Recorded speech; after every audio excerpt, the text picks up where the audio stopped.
This commenter is asking my thoughts about shelters that require you to bring your existing dogs to meet a potentially adoptable dog at the shelter. And this question was left on a video where I'm talking about how many rescues and shelters require a very short trial period and then a hard decision about adoption. And this can be really challenging because we know that behavior is going to evolve over the first several days, weeks, and months, and that it's very challenging to get a clear picture of what the relationship is going to look like between the pets early on. And in fact, putting them together early on can lead to unnecessary negative interactions that set the relationship up to fail.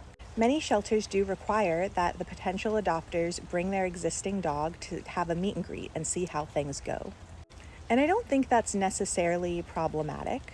I don't think it's giving us very much good information. I think on the one hand, it does let the shelter or the rescue see that the other dogs are in physically good health or, being well cared for, again, at least physically. And I think it helps us see if there is going to be any big overt aggression, then perhaps that can be helpful information.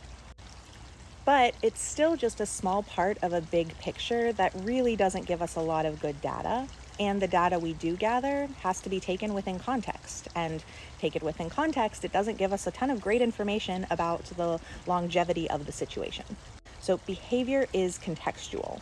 And so how a dog behaves when they have been in an environment where they have incredibly restricted agency, they are overwhelmed, they are overstimulated, they are not sleeping well. This is perhaps one of the most stressful times of their life. Their behavior is going to look very different, and how they relate to other people, how they relate to other animals is going to look very different than how they will behave when they feel safe and secure and their needs are met and they're getting appropriate sleep and they understand the routine and there's predictability of what's going on. And so I often have intra-household cases where we're seeing aggression and conflict, and reportedly the animals did really well at their meet and greets. Or people will say that the animals did really well for the first several weeks or the first several months. But then we'll look back at videos and I can help pick out the nuances to say this isn't really animals getting along. This is animals navigating conflict or having tense conversations. This is a dog who is overwhelmed and a second dog who is overwhelmed. But these types of things, unless they're big fights and bites, can be mistaken for dogs getting along, or can even sometimes be mistaken for play.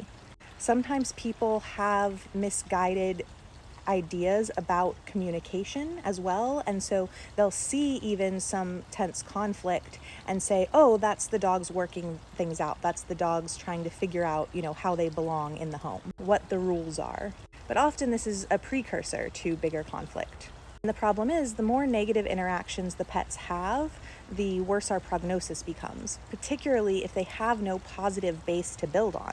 And sometimes, certainly, we can have meet and greets and we can go, oh my gosh, these dogs are just best friends. But I think given how easily tense conversations, avoidant behavior, appeasement, careful negotiation is mistaken for play, sometimes it feels, honestly, to me like a bit of a coin toss of if it's going to be interpreted correctly. So my guidance would be, I think it's fine to do the meet and greet, take the information gained there with a grain of salt.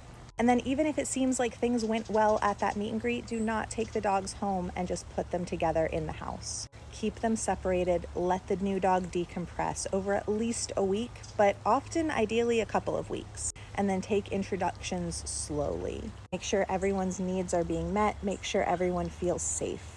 Enlist the help of a behavior consultant or a veterinarian if appropriate.